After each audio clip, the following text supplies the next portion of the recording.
Scenes ഉണ്ടാക്കി dialogue എഴുതുക അല്ലെങ്കിൽ സീൻ ഓർഡർ ഉണ്ടാക്കുക, വൺ ലൈൻ ഉണ്ടാക്കുക, ആചാര്യ പരിപാടി, സാമ്പ്രദായിക പരിപാടികളൊന്നും എനിക്കില്ല. I start writing scenes with dialogues.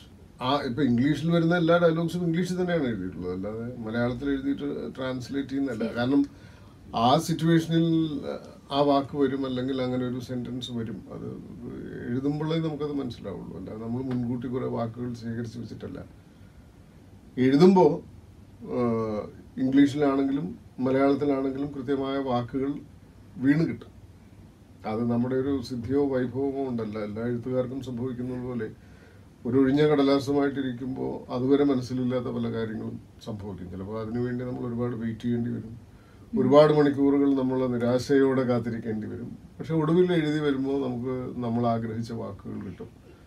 ഈ വാക്കുകളായിട്ട് സിനിമ തുടങ്ങുമ്പോഴത്തേക്ക് ആരും സജസ്റ്റ് ചെയ്തിട്ടില്ലേ ഇതെന്ത് വാക്കാ, ഈ വാക്ക് നമുക്ക് അവോയ്ഡ് ചെയ്താലോ, ഇത് മനസ്സിലാവുമോ, അങ്ങനെ കൺഫ്യൂഷൻ? അത്തരം കൺഫ്യൂഷൻസ് ഒക്കെ ഉണ്ടാവും. കാരണം അങ്ങനെ ഒരു സാധാരണ പ്രയോഗത്തിലുള്ള വാക്കുകളല്ലാത്ത ഏതെങ്കിലും ഒരു പുതിയ വാക്ക് വരുമ്പോൾ അയ്യോ അത് മനസ്സിലാകുമോ എന്നൊക്കെ ഉള്ളൊരു ടെൻഷൻ സ്വാഭാവികമായിട്ടും ഉണ്ടാവും. എൻ്റെ കൂടെ വർക്ക് ചെയ്യുന്നവർക്കുണ്ടാവും, ഡയറക്ടർക്കുണ്ടാവാം, ആക്ടേഴ്സിനുണ്ടാവാം, അതൊക്കെ ഉണ്ടാവാം.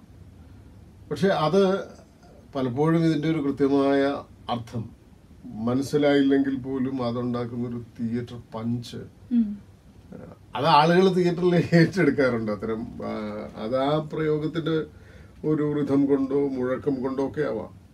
മനസ്സിലാവാൻ വേണ്ടിട്ട് പിന്നെ അതിനെ ട്രാൻസ്ലേറ്റ് ചെയ്ത് മലയാളത്തിലും അത് അങ്ങനെ പറയാറുണ്ട്. കാരണം എല്ലാവരും ഇംഗ്ലീഷ് പഠിച്ചിട്ട് തിയേറ്ററിൽ വരുന്നവരല്ലോ. മലയാളം ഇംഗ്ലീഷിൽ പറഞ്ഞാൽ മനസ്സിലാകാത്തവർക്ക് വേണ്ടി അതിന്റെ അടിയിൽ ഡോണ്ട് ഫോർഗെറ്റ് ദാറ്റ് എന്നൊക്കെ പറഞ്ഞ ഓർമ്മ വേണം എന്നൊക്കെ പറയുന്ന പോലെ. ഇത് സുരേഷ് ഗോപിനെയൊക്കെ സത്യം പറഞ്ഞാൽ സുരേഷ് ഗോപിക്കൊക്കെ ഈ ഒരു പവർ ഉണ്ടാക്കി കൊടുത്ത സത്യം പറഞ്ഞാൽ രഞ്ജിത്ത് സാറിന്റെ ഓരോ ഡയലോഗ്സ് ആണെന്ന് പറയാം. ശരിക്കും ഏതെങ്കിലും ആക്ടേഴ്സ് വന്നിട്ട് പറഞ്ഞിട്ടുണ്ടോ അതുപോലത്തെ ഡയലോഗ് എനിക്കും കൂടെ എഴുതണേ, അങ്ങനെയൊക്കെ പറഞ്ഞിട്ടുണ്ടോ? അല്ല, അതൊക്കെ ഒരുപാട് ഇപ്പൊ ഈ അത്തരം വേഷങ്ങൾ ആഗ്രഹിക്കുന്നവരുണ്ടാവും. അത് അത്തരം വേഷങ്ങളുടെ ഒരു അഡ്വാൻറ്റേജ് എന്ന് പറഞ്ഞാൽ that makes you A mass actor. അതെ, ഒരു അപ്പൊ അത്തരം ഡയലോഗുകൾ വേണം, അല്ലെങ്കിൽ അത്തരം കഥാപാത്രങ്ങൾ വേണം എന്ന് ആഗ്രഹിക്കുന്ന ആളുകളുണ്ടാവും. അത് പറഞ്ഞിട്ടുണ്ടാവും. പക്ഷെ അതിന്റെ പേരൊന്നും പറയുന്നത് ശരിയല്ല. ഇല്ല, പക്ഷെ എന്നാലും ഇപ്പോഴത്തെ നടന്മാർക്ക് അത് ഒരുപാട് മിസ് ചെയ്യുന്നുണ്ടാവും. പുതിയ നടന്മാർക്ക് ഇപ്പൊ ഞാൻ ഈ പുതിയ ആളുകളുടെ കൂടെ വർക്ക് ചെയ്യുമ്പോൾ, ഇപ്പൊ ഞാൻ നിവിന്റെ കൂടെ വർക്ക് ചെയ്യുമ്പോൾ നിവിന് ഞാൻ ഒരുമിച്ചിരിക്കുകയാണ്. നിവിൻ ഇപ്പുറത്തിരുന്നിട്ട് ഈ ഡയലോഗുകൾ കാണാതെ പറഞ്ഞോണ്ടിരിക്കും. അയാൾക്ക് ലേലത്തിലെ മുഴുവൻ ഡയലോഗുകളും കാണാതെ അറിയാം. ഇത് തന്നെ ടൊവിനോയുടെ കൂടെ വർക്ക് ചെയ്യുമ്പോൾ മിക്കവാറും ഈ പുതിയ ജനറേഷനിലുള്ള ആക്ടേഴ്സ് പലരും ഇത് കാണാതെ പഠിച്ചിട്ടുള്ളവരാണ്. ഞാൻ അപ്പുറത്തിരിക്കുമ്പോ നാച്ചുറലി അതിന്റെ ഒരു കൗതുകത്തിന് അത് പറഞ്ഞുകൊണ്ടേയിരിക്കും. അല്ല, അത്രയും പവർഫുൾ ആയിട്ടുള്ള ഡയലോഗ്സ് പിന്നെ നമ്മുടെ മലയാളം ഫിലിം ഇൻഡസ്ട്രിയിൽ വന്നിട്ടില്ലെന്ന് വേണ്ടി അപ്പൊ മനസ്സിലാക്കാൻ. അങ്ങനല്ലേ, അത്തരം ഡയലോഗുകളുടെ ഒരു പാറ്റേൺ ഒരുപക്ഷെ പിന്നീട് വന്നിട്ടുണ്ടാവില്ല. ഇപ്പോഴത്തെ ഡയലോഗുകളും പണ്ടത്തെ ആ ഒരു ഡയലോഗുകളും തമ്മിൽ നമ്മൾ കൂട്ടിയും കഴിച്ച് നോക്കുമ്പോ എന്താ വ്യത്യാസം തോന്നുന്നു? ഇപ്പോഴത്തെ ഒരു സിനിമയുടെ ഡയലോഗ്സ് ഇപ്പൊ മനസ്സിനകത്തിരിക്കുന്ന സിനിമയിലെ ഡയലോഗുകൾ അത്രയൊക്കെ പറയേണ്ട ആവശ്യം ഉണ്ടായിരുന്നു എന്ന് വെച്ചാൽ അത്രയൊന്നും പറയേണ്ട ആവശ്യമില്ല. ഇത് നമ്മൾ സിനിമയിൽ ആ സന്ദർഭത്തിൽ ഉണ്ടാക്കുന്ന ഒരു പീക്കാണ്, ഒരു ടേക്ക് ഓഫ് ആണ്. ഇതൊന്നും പറഞ്ഞില്ലെങ്കിലും ആ സീനിൽ പറയാനുള്ളത് വേണമെങ്കിൽ നമുക്ക് പറയാം. പക്ഷെ ഈ ആലങ്കാരികമായ വാക്കുകളുടെ ഒരു പടഹം ഉണ്ടാക്കിയിട്ട് ആ സീൻ പറയുമ്പോൾ ഉണ്ടാകുന്ന ഒരു ഇമ്പാക്ട് വേറെയാണ്. അങ്ങനെ തന്നെ ഇപ്പൊ മഹേഷിന്റെ പ്രതികാരം പോലൊരു സിനിമയിൽ ആ സിനിമയ്ക്ക് ആവശ്യമുള്ള എല്ലാ ഡയലോഗ്സും അതിന് വളരെ ഭംഗിയായിട്ടുണ്ടാവും. അതിന് കമ്മീഷനിലെയോ കിങ്ങിലെയോ ലേലത്തിലെയോ പോലെയുള്ള ഒരു ഡയലോഗ് പാറ്റേൺ ആവശ്യമില്ല. പക്ഷെ ഞാൻ ഇനിയും എഴുതുമ്പോൾ ചിലപ്പോൾ ഞാനിത് ഉണ്ടാക്കിയിരിക്കും. പക്ഷെ രഞ്ജി പണിക്കർ എന്ന് പറയുന്ന ഒരു വ്യക്തി ചൂടാവാന്ന് വിചാരിക്കുക ആരോടെങ്കിലും, അപ്പോഴും ഒരാളോട് ചൂടാവാൻ അല്ലെങ്കിൽ പൊട്ടിത്തെറിക്കാനായിട്ട് ഏറ്റവും ബെസ്റ്റ് വേ ഇതുപോലുള്ള കടുകട്ടി വാക്കുകൾ ഉപയോഗിക്കുന്നതാണോ, അത് സോഫ്റ്റ് ആയിട്ട് കാര്യങ്ങൾ പറയാനുള്ളത് സിമ്പിൾ ആയിട്ട് പറഞ്ഞു തീർക്കുന്നത് എങ്ങനെയാണ് നമ്മളുടെ ഒരു നേച്ചർ? ഇത് സിനിമയിൽ മാത്രം സംഭവിക്കുന്ന ഒരു കാര്യമാണ്. നമുക്ക് വാഗ്വൈഭവമുള്ള ആളുകൾ സംസാരിക്കുമ്പോൾ ചിലപ്പോൾ അതിന്റെ ഒരു ഭാഷയ്ക്കും പ്രവാഹത്തിനും ഒക്കെ വ്യത്യാസം ഉണ്ടായിരിക്കും. അതിപ്പോ ഞാനായാലും അല്ലെങ്കിൽ അങ്ങനെ എഴുത്തിൽ സ്വാധീനമുള്ള ആളുകൾ അല്ലെങ്കിൽ പ്രസംഗത്തിൽ സ്വാധീനമുള്ള ആളുകൾക്ക് ആ രീതിയിലായിരിക്കും ചിലപ്പോൾ ഒരു സിറ്റുവേഷനിൽ സംസാരിക്കുക.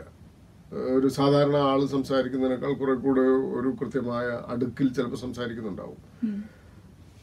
അല്ലാതെ ഈ പറയുന്ന നിങ്ങൾ നേരത്തെ പറഞ്ഞ ഭാഷ ഒരിക്കലും നമ്മുടെ സാധാരണ ജീവിതത്തിലുള്ളതല്ല. അതൊരു സിനിമയ്ക്ക് വേണ്ടി ഉണ്ടാക്കുന്ന നാടകീയതയാണ്.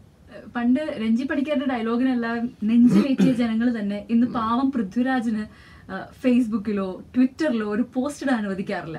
പുള്ളിയുടെ ഇംഗ്ലീഷ് കണ്ടിട്ട് അതിന് തൊട്ട് താഴെ അയ്യോ ഡിക്ഷണറി ഉണ്ടോ എന്ന് ചോദിക്കുന്ന ആളുകളാണ് ഇപ്പോൾ ഉള്ളത്. ശ്രദ്ധിച്ചിട്ടുണ്ടാവുമല്ലോ അദ്ദേഹത്തിന്റെ ചില ഏറ്റവും കൂടുതൽ എനിക്ക് തോന്നുന്നു നമ്മുടെ മലയാള ഫിലിം ഇൻഡസ്ട്രിയിലെ ഇംഗ്ലീഷിനെ ബേസ് ചെയ്ത് ട്രോളുകൾ ഇറങ്ങുന്നത് പൃഥ്വിരാജിനാണ് ഏറ്റവും കൂടുതൽ. ഇപ്പോ പൃഥ്വിരാജിനെ വെട്ടിച്ചുകൊണ്ട് നമ്മുടെ ശശി തരൂരിന്റെ ഒരു ട്വീറ്റ് ഇറങ്ങിയായിരുന്നു. അത് ശ്രദ്ധിച്ചായിരുന്നു? അത് കണ്ടായിരുന്നു. എക്സാസ്പറേറ്റിംഗ് ഫെറാഗോ ഓഫ് ഡിസ്റ്റോർഷൻസ്. അത് സാറാണെങ്കിൽ അത് എങ്ങനെ പറയും? ആ ഡയലോഗ് ഞാൻ അങ്ങോട്ട് തന്നാൽ സാർ അതിനെ ഒരു ഞാനെന്തായാലും അങ്ങനെ ആയിരിക്കില്ല പറയുക. ഞാൻ വേറൊരു തരത്തിൽ എങ്ങനെ ആയിരിക്കും? ഞാൻ എഴുതി വെച്ചിട്ടുണ്ട്. Exasperating farrago of destroy. ഇത് ശശി തരൂരിന്റെ. അതന്നെ ശശി തരൂരിന്റെ tweet. Masquerading as a journalist. അതല്ലേ? അതന്നെ. അല്ല ഇതിന്റെ പകരം ഡയലോഗ് ഇപ്പൊ ഞാൻ ഉണ്ടാക്കി പറയും. ഞാൻ കാശ് തന്നാൽ മാത്രമേ ഡയലോഗ് എഴുതുള്ളൂ. ഡയലോഗ് പറയില്ല. ഈ ഡയലോഗ് എങ്ങനെയായിരിക്കും? അതാ പറഞ്ഞേ, ഇങ്ങനെ ഒരു സിറ്റുവേഷൻ ഇപ്പൊ ഞാൻ എഴുതിയ സിനിമയുണ്ട്. നിങ്ങളത് പോയിട്ട് ആ പോർഷൻ എടുക്കുക. അതായത് കിങ് ആൻഡ് ദ കമ്മീഷൻ എന്ന് പറഞ്ഞ സിനിമയിൽ ഒരു TV ജേർണലിസ്റ്റായിട്ട് ജോസഫ് അലക്സിന്റെ ഒരു എൻകൗണ്ടർ ഉണ്ട്. You watch that scene. അതിൽ ആ ഡയലോഗ്സ് ഉണ്ട്. ഞാൻ എങ്ങനെയായിരിക്കും പറയുക? ഇതിന്റെ തന്നെ വേറൊരു വേർഷൻ ആണ്. ഇതിന്റെ ഒരു കുറെ കൂടെ പച്ചയായ, നിങ്ങൾ നേരത്തെ പറഞ്ഞില്ലേ രഞ്ജി പണിക്കർ ഉപയോഗിക്കുന്ന വാക്കുകൾക്ക് ചില അലങ്കാരങ്ങൾ പറഞ്ഞില്ലേ, ആ ജാതി ചീത്ത നല്ലതെന്നൊക്കെ പറഞ്ഞിട്ട് നിങ്ങൾ ബ്രാൻഡ് ചെയ്തില്ലേ? ഒരുപക്ഷെ ശശി തരൂരിന് വരെ ഇൻഫ്ലുവൻസ് ചെയ്തിട്ടുണ്ടാവുക രഞ്ജി പണിക്കർ.